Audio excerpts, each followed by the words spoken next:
নমস্তে পিতৃসকল, মই জ্যোতিকা চহৰীয়া আকৌ এটা নতুন ভিডিঅ'ৰ সৈতে আপোনালোকৰ সন্মুখত প্ৰস্তুত হৈছোঁ। এইটো হাতেদি বনোৱা ক্ৰোচেট কপৌফুল হয়, ডাঙৰ মহিলাৰ কাৰণে। ইয়াৰ আগৰ ভিডিঅ'টো আছিল সৰু ছোৱালীৰ কাৰণে, সৰু মইনাসকলৰ কাৰণে, যোনে নিজৰ খোপাত বিহুৰ সময়ত নিজৰ খোপাত লগাব পাৰে। এইটো ডাঙৰ মহিলাৰ কাৰণে হয়। আমাৰ ধুনীয়া যোনবোৰ নাচনী হয় তেওঁলোকে নিজৰ খোপাত লগাব পাৰে, নাচনী নহ'লেও লগাব পাৰিব, কোনো ডাঙৰ কথা নহয়। এইটো দুটা ছেটত পাব। এইটো হ'ল ছিংগল কালাৰ লেভেণ্ডাৰ কালাৰ আৰু আনটো হ'ল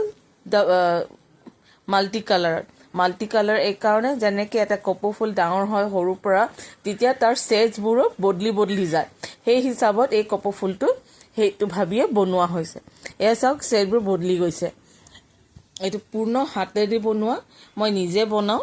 আৰু আপোনালোকক যদি অৰ্ডাৰ কৰিব বিচাৰিছে তেনেহ'লে আপোনালোকে মোক ইমেইলৰ থ্ৰু দি নাইবা মোবাইল নম্বৰ থ্ৰু দি কণ্টেক্ট কৰিব পাৰিব।